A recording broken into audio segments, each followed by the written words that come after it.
ओम शांति। आजकेर अव्यक्तवाणी 18/6/1970। वृद्धि के लिए टाइम टेबल की विधि है। तो वृद्धि करार जन्य टाइम टेबलेर विधि। बाप दादा एक सेकेंड में अव्यक्त से व्यक्त में आ गया, वैसे ही बच्चे भी एक सेकेंड में व्यक्त से अव्यक्त हो सकते हैं। बाबा एक प्रश्न करছেন আমাদেরকে कि बाप दादा तो एक सेकेंडे अव्यक्त के व्यक्ते আমাদের সামনে চলে এসেছেন। একইভাবে আমরা তার সন্তান एक सेकेंडे व्यक्त থেকে अव्यक्त की होते पारबो। जैसे जब चाहे तब मुख से बोले, जब चाहे तब मुख को बंद कर दे, ऐसा होता है ना। এবার বাবা एग्जाम्पल দিয়ে আমাদেরকে আরও ভালো করে বোঝাচ্ছেন। যেমন বাবা বলছেন মুখ, যখন আমি বলতে চাই আমি মুখ দিয়ে বলি, আর যখন আমি চাই না তখন আমি মুখকে বন্ধ করে দিই। তো এরকম তো আমরা করি। वैसे ही एक ही भावे बुद्धि को भी जब चाहे तब चलाए, जब ना चाहे तब ना चले। বাবা বলছে এখন আমাদেরকে কি প্র্যাকটিস করতে হবে। যেমন আমাদের মুখ, যখন আমাদের বলার ইচ্ছে আমি বলি, যখন বলার ইচ্ছে নেই তখন আমি বলি না। একইভাবে বাবা বলছে মুখ আমাদের যে বুদ্ধি, যখন আমার দরকার হবে তখন আমি বুদ্ধিটাকে চালাবো, আর যখন আমার দরকার নেই তখন আমি বুদ্ধিটাকে यूज़ করব না। ऐसा अभ्यास अपना समझते हो। বাবা বলছে এরকম অভ্যাস আমরা কি করতে পারি বা করি।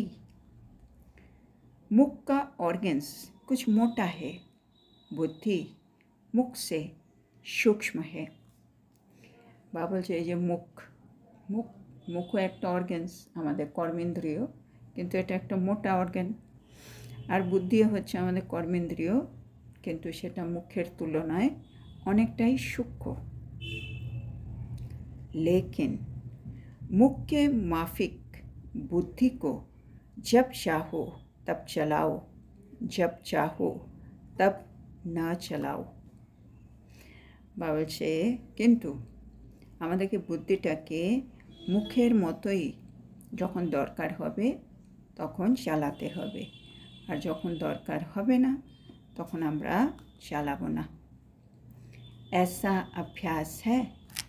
বাবা বলছে এরকম অভ্যাস কি আমাদের আছে। ये ड्रिल जानते हो। মানে এই ড্রিলটা আমরা কি জানি, মানে কোন ড্রিলটা আমরা প্র্যাকটিস করলে আমাদের বুদ্ধিও যেরকম আমার ইচ্ছে সেরকম আমি ব্যবহার করতে পারব। তো বাবা সেটা জিজ্ঞেস করছেন। अगर इस बात का अभ्यास मजबूत होगा तो अपनी स्थिति भी मजबूत बना सकेंगे। বাবা বারে বারে এই কথাটা কেন বলছেন, মানে বুদ্ধিকেও মুখের মতো যখন ইচ্ছে আমি ইউজ করব, যখন ইচ্ছে নেই মানে দরকার নেই তখন আমার বুদ্ধিও একেবারে সাইলেন্সে থাকবে। ভাবছে এই বিষয়ের অভ্যাস অনেক দরকার। কেন, এটা যদি আমাদের অভ্যাসটা মজবুত হয় তাহলে আমার নিজের স্থিতিও কিন্তু মজবুত হবে, হ্যাঁ না। কেন বুদ্ধির কাজই হচ্ছে নির্ণয় শক্তি, হ্যাঁ না। বুদ্ধি যখন ঠিক নির্ণয় করবে, যথার্থ নির্ণয় করবে, তখনই তো আমার স্থিতিও মজবুত হবে। তো সেই জন্য কেন বুদ্ধি যদি যেখানে দরকার নেই সেখানেও নিজেকে ব্যবহার করতে থাকে তাহলে তো তার যে পাওয়ার সেটা তো কমে যাবে। তো সেই জন্য যত বুদ্ধি মানে যখন দরকার তখন ইউজ হচ্ছে, যখন দরকার নেই তখন সাইলেন্সে থাকছে, তত এই অভ্যাসটা মজবুত। আর একইভাবে প্যারালালি আমার স্থিতিও কিন্তু মজবুত হবে। তাহলে আমার স্থিতি পাওয়ারফুল বানাবার জন্য আমাকে এই অভ্যাসটা করতে হবে। ये है अपनी स्थिति की वृद्धि की विधि। হ্যাঁ, তাহলে এটা বাবা আমাদেরকে একটা খুব গুরুত্বপূর্ণ জিনিস বুঝিয়ে দিলেন কি আমি যদি আমার স্থিতিকে বৃদ্ধি করতে চাই, মানে চড়তি কলা হোক, আমার স্থিতি পাওয়ারফুল হোক, তার বিধি হচ্ছে এটা। कई बच्चों का संकल्प है वृद्धि कैसे हो। হ্যাঁ, অনেক বাচ্চাদের সংকল্প চলে যে বৃদ্ধি কিভাবে হবে, মানে আমি আত্মার স্থিতি বৃদ্ধি কিভাবে হবে, আমি পাওয়ারফুল কিভাবে হব। তো বৃদ্ধি বিধি সে হতি হ্যাঁ। তো বৃদ্ধি কিভাবে হয়, বিধি দিয়ে। আর বিধিটা হচ্ছে এই আমাদের যে বুদ্ধি আছে সেটাকে আমাদেরকে কন্ট্রোলে নিয়ে আসতে হবে। अगर विधि नहीं जानते हो तो वृद्धि भी नहीं होगी। হ্যাঁ, বলছে বৃদ্ধি হয় সবসময় বিধি দিয়ে, আর আমি যদি বিধিই না জানি তাহলে তো বৃদ্ধিও হবে না। আর এখানে কিসের বৃদ্ধির কথা বলছেন বাবা, আমার স্থিতির বৃদ্ধি, মানে আমার স্থিতি पावरफुल होक, मजबूत होक। आज बाप दादा हर एक की वृद्धि और विधि दोनों देख रहे हैं। तो आज के बाप दादा আমাদের প্রত্যেকেরই কতটা বৃদ্ধি হয়েছে আর আমরা কি বিধি ব্যবহার করি, এই দুটোই জিনিস কিন্তু বাবা দেখছেন। अब बताओ क्या दृश्य देखा होगा। বা জিজ্ঞেস করছেন, বাবা তো দেখছেন সবার বৃদ্ধি আর বিধি, তো বাবা বলছে এবার বলো আমি কি দেখেছি, কোন দৃশ্য আমি দেখেছি বলো। हर एक अपने आप से पूछे और देखे कि वृद्धि हो रही है। তো বাবা বলছেন এবার একটু আমাদের নিজের দিকে তাকাতে, আর একটু ভালো করে নিজের দিকে দেখে নিজেকেই জিজ্ঞাসা করো। কি জিজ্ঞাসা করব, কি সত্যি কি আমার বৃদ্ধি হচ্ছে, মানে আমি আগে যা ছিলাম তার তুলনায় কি আমি অনেকটা ভালো স্থিতিতে পৌঁছে গেছি, এখন কি অবস্থা আমার স্থিতির। তো বহুতনে হাত উঠায়া, তো অনেকেই হাত তুলে বাবাকে জানালেন কি হ্যাঁ বাবা বৃদ্ধি হচ্ছে। तो मेजॉरिटी अपनी वृद्धि से संतुष्ट है। तो बाबा बलছেন मेजॉरिटी দেখা যাচ্ছে নিজে বৃদ্ধি দিয়ে কিন্তু খুব সন্তুষ্ট আছেন। अच्छा, सारे दिन में अव्यक्त स्थिति कितना समय रहती है। এখন বাবা আরেকটা প্রশ্ন করছেন কি সারা দিনে অব্যক্ত স্থিতি বলো কত সময় ধরে আমরা ধরে থাকতে পারি, মানে কতটা সময় আমি অব্যক্ত স্থিতিতে থাকি সারা দিনে। বিন্দি রূপকে লিয়ে নাহি পুছতে হ্যাঁ। বাবা বলছেন আমি বিন্দি রূপের জন্য কিন্তু জানতে চাইছি না, আমি চাইছি অব্যক্ত স্থিতিতে সারা দিনে মানে আমরা কতক্ষণ থাকি। बाप दादा संपूर्ण स्टेज को सामने रख के पूछते हैं। तो बाप दादा এখন আমাদের সম্পূর্ণ স্টেজ, হ্যাঁ আমি আত্মা যখন সম্পূর্ণ হয়ে যাব সেই স্টেজটাকে সামনে রাখলেন, আর এবার জিজ্ঞেস করছেন आप अपने पास्ट के पुरुषार्थ को सामने रख सोचते हो कितना फ़र्क हो गया है।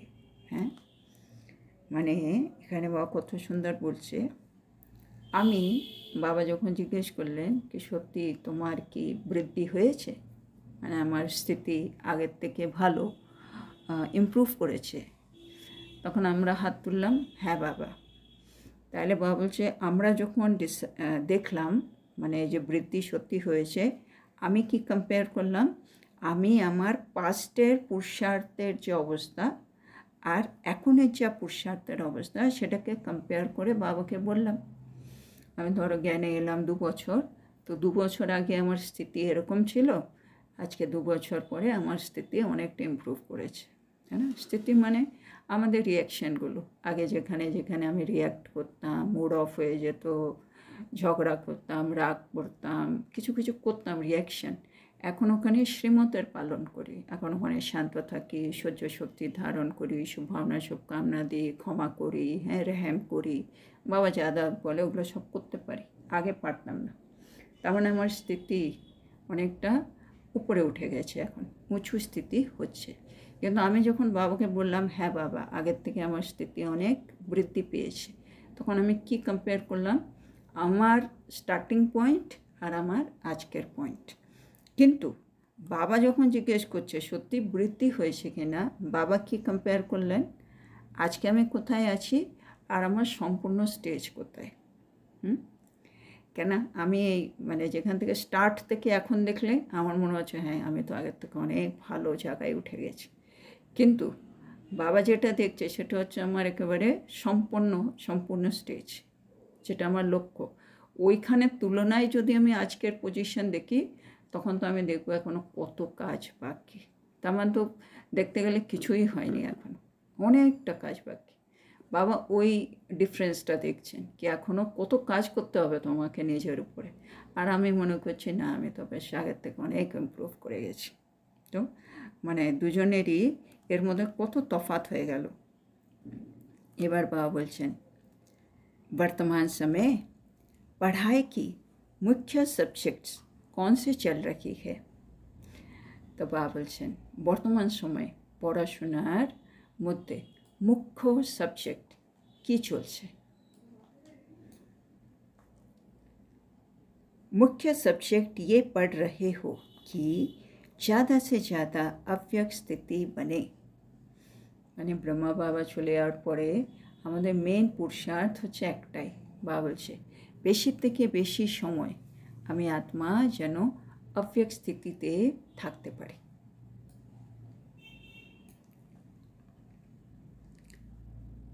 तो मुख्य सब्जेक्ट में रिजल्ट तो कम है, কিন্তু এই সাবজেক্টটা যদি মেন সাবজেক্ট হয় সেই সাবজেক্টে দেখা যাবে কি আমার রেজাল্ট তো অনেক কম, কেন আমি ম্যাক্সিমাম সময় তো অব্যক্তে থাকছিই না, আমরা ম্যাক্সিমাম ব্যক্তেই থাকি।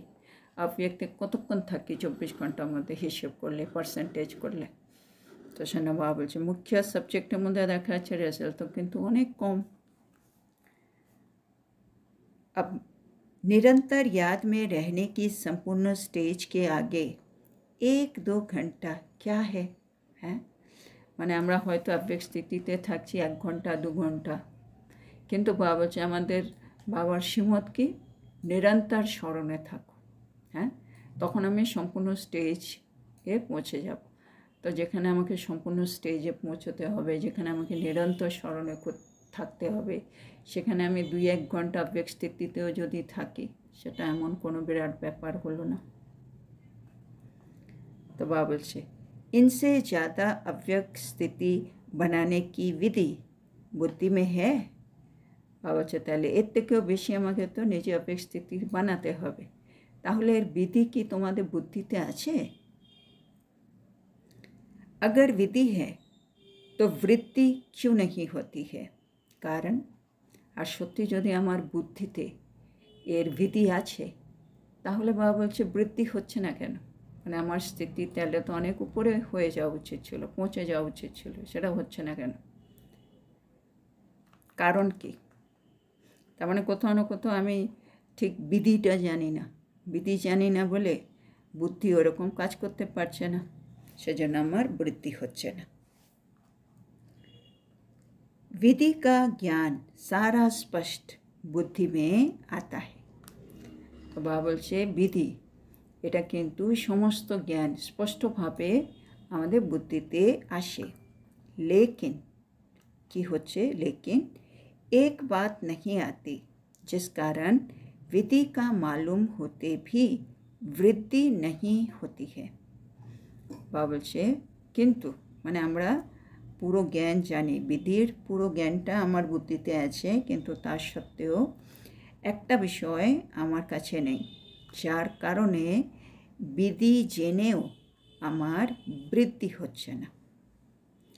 वो कौन सी बात है?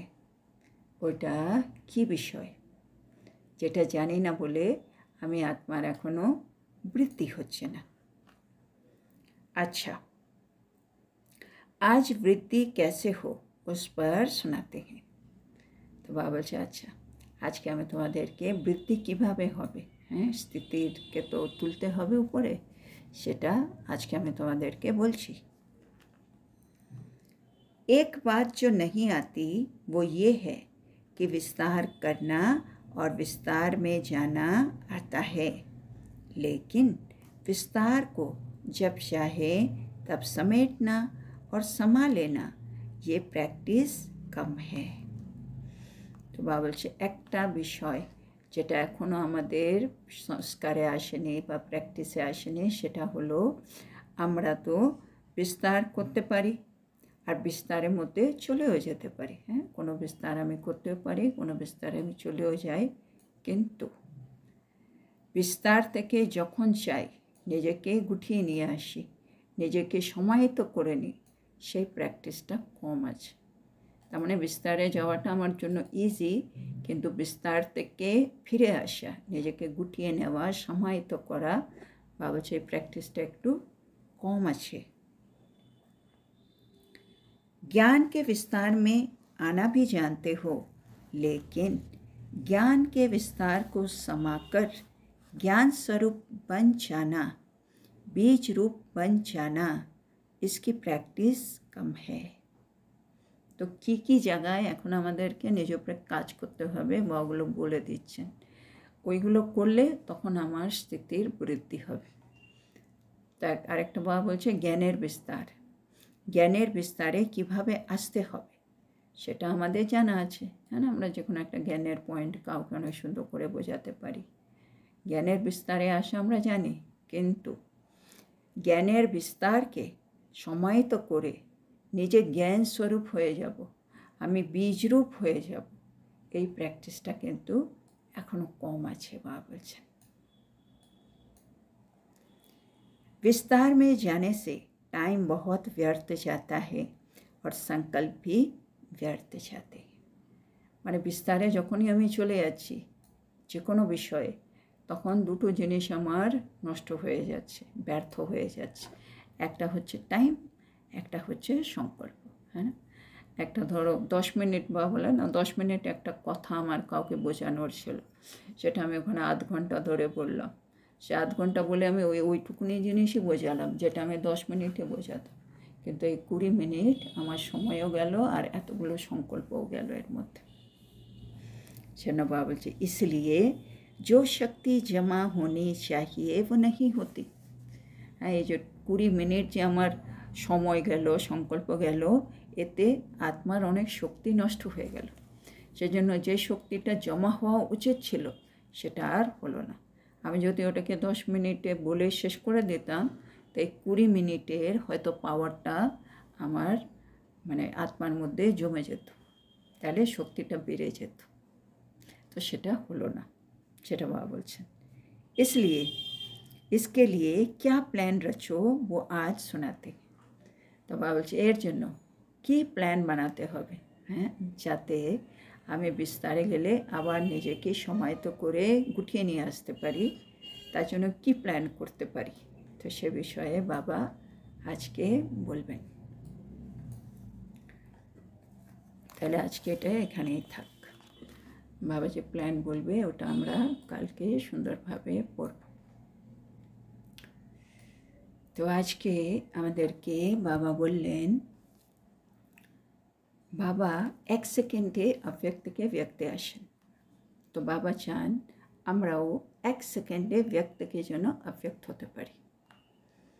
তো সেটা আমাদেরকে একটু প্র্যাকটিস করে দেখতে হবে। আমি আত্মা 1 সেকেন্ডে ব্যক্ত থেকে অব্যক্ত হতে পারি কিনা। 1 সেকেন্ডে অশরীরী, 1 সেকেন্ডে ডবল লাইট ফরিস্তা, যে কোনো একটা স্বরূপ, যেটা বাবা বারে বারে বলে ড্রিল না, নিরাকারী, আকারী, সাকারী, মানে এক এক সেকেন্ডে আমি আত্মা নিজের স্বরূপটাকে পাল্টে ফেলছি। 1 সেকেন্ড নিরাকারী পরমধাম স্থিতি, 1 সেকেন্ড সূক্ষ্মবর্তন আকারী, 1 সেকেন্ডে এই শরীরে আমি আত্মা স্বরাজ অধিকারী অবস্থা সাকারী। এটা প্র্যাকটিস করলে বাবা বলছে 1 সেকেন্ডে আমি আত্মা ব্যক্ত থেকে অব্যক্তে চলে যাব। বাবা এক্সাম্পল দিয়ে বললেন, যেমন মুখ, আমি যখন দরকার তখন বলি, যখন দরকার নেই আমি বলি না, মুখ বন্ধ। একইভাবে আমার বুদ্ধিটাও যখন দরকার তখন ইউজ হবে, যখন দরকার নেই তখন ইউজ হবে না। মুখটা এটা কর্মেন্দ্রিয়া, কিন্তু এটা হচ্ছে একটু বড়, আর বুদ্ধি হচ্ছে সূক্ষ্ম। এটাই খালি তফাৎ, কিন্তু দুটোই আত্মা চালাতে পারে। যেমন মুখকে ইউজ করছে, আত্মা চাইলে বুদ্ধিকেও ওইভাবে ইউজ করতে পারে। আর বাবা বলছে যত যত এই অভ্যাসটা তোমরা মজবুত, এই অভ্যাসে তুমি মজবুত হবে, হ্যাঁ, তত তোমার স্থিতিও কিন্তু মজবুত হবে। তাহলে এটাই হচ্ছে বাবা বলছে বিধি। কিসের বিধি? নিজের স্থিতিকে বৃদ্ধি করার। আমি আত্মা যদি নিজের স্থিতিকে বৃদ্ধি করতে চাই, মানে উঁচু স্থিতির আমি অধিকারী হতে চাই, তাহলে আমাকে এই বুদ্ধিকে পুরোপুরি আমার কন্ট্রোলে নিয়ে আসতে হবে, হ্যাঁ, যেটা বাবা বলে রুলিং অ্যান্ড কন্ট্রোলিং পাওয়ার। এটা বুদ্ধির উপরে, যেমন স্থূল কর্মেন্দ্রিয় আমার কন্ট্রোলে আছে, বুদ্ধিকেও একটু নিয়ে আসতে হবে। তারপরে বাবা আজকে আমাদেরকে আর কি বললেন, তারপরে বাবা বললেন আজকে নিজেকে একটু দেখো, সারাদিনে কত সময় তুমি অব্যক্ত স্থিতিতে থাকো। বাবা বলছে বিন্দুরূপ জানতে চাইছেন না, কেন বিন্দুরূপে সারাদিন থাকা সম্ভব না, কিন্তু অব্যক্ত স্থিতিতে থেকে আমি সব কাজই করতে পারি, কর্মযোগী স্টেজ। তো শোনো বাবা জিজ্ঞেস করছেন অব্যক্ত স্থিতিতে তুমি সারাদিনে কতক্ষণ থাকো। তারপরে বাবা যখন এই প্রশ্নটা করলো তখন অনেকেই মানে ওইটা দিল। তারপরে বাবা আরেকটা প্রশ্ন করলো কি আমার স্থিতি মানে এখন আগের থেকে বৃদ্ধি পেয়েছে কিনা। তো এটা অব্যক্ত স্থিতিতেই, মানে আমি এখন অনেকটা সময় অব্যক্ত স্থিতিতে থাকতে পারি। তাহলে বাবা বলছে, অনেকে হাত তুলে বলছেন হ্যাঁ বাবা আমরা পারি, আমরা পারি। তখন বাবা সুন্দর করে বললেন, আমরা যেটা কম্প্যারিজন করছি আমার প্রথম স্টেজ আর আমার এই মুহূর্তের স্টেজ। আর বাবা বলছে এখনও ওই স্টেজ আসেনি তোমার, কেন? বাবা দেখছেন আমার সম্পূর্ণ স্টেজ আর আমার বর্তমান স্টেজ, মানে এখনও অনেক কাজ বাকি আমার উপরে, নিজের উপরে যেটা করতে হবে। যেন বাবা বলছে এখন তোমাকে সম্পূর্ণ স্টেজের মধ্যে আমাকে নিরন্তর স্মরণে থাকতে হবে, হ্যাঁ না, যেটা কর্মাতীত স্টেজ। কিন্তু সে তার তুলনায় আমি যদি এখন 2-1 ঘন্টা 3 ঘন্টা এইটুকুনি সময় যদি অব্যক্ত স্থিতিতে থাকতেও পারি, এটা কোনো বিরাট ব্যাপার তো হলো না। তো এখন কী করতে হবে? আমাকে অব্যক্ত স্থিতিটাকে বৃদ্ধি করতে হবে, মানে এই স্থিতিতে আমাকে বেশিক্ষণ থাকতে হবে। সেন বাবা বলছে তোমাদের তাহলে বিধি লাগবে, বিধি থেকেই তুমি বৃদ্ধি পাবে। আর বাবা বলছে বিধিটা আমরা মোটামুটি জানি, কিন্তু তবু আমাদের বৃদ্ধি হচ্ছে না, কারণটা কি? তো সেটা বাবা আজকে বোঝাচ্ছিলেন কি তোমরা বিস্তার করতে পারো, বিস্তারে চলেও যেতে পারো, কিন্তু বিস্তার থেকে যখন চাইবো তখন নিজেকে গুটিয়ে নিয়ে আসা, সমাহিত করা, সেটা প্র্যাকটিস অনেক কম। জ্ঞানের বিস্তারেও তোমরা চলে যাও, কিন্তু জ্ঞানের বিস্তারকেও সমাহিত করে নিজে জ্ঞান স্বরূপ হয়ে যাবে, বীজরূপ হয়ে যাবে, সে প্র্যাকটিসটাও এখনও হচ্ছে না। সেন কী হচ্ছে, এই যে তুমি বিস্তারে চলে যাচ্ছ আর যে ফিরতে পারছি না, আমরা না গুটিয়ে ফেলতে পারছি না, সমাহিত করতে পারছি না, এর জন্য আমার টাইম ব্যর্থ যাচ্ছে, সংকল্প ব্যর্থ যাচ্ছে, শক্তিও যেটা জমা হওয়া উচিত সেটাও হচ্ছে না। সেন বাবা বলছেন আমি তোমাদেরকে শেখাবো প্ল্যান বানাতে, কিভাবে আমি আত্মার বৃদ্ধি হবে, আমার স্টেজটা আমি বৃদ্ধি করতে পারবো। তো আজকে এইটুকুনি থাক। আজকের এত সুন্দর শিক্ষার জন্য আমরা আমাদের প্রিয় শিব বাবাকে বলবো ধন্যবাদ বাবা, ধন্যবাদ। ওম শান্তি।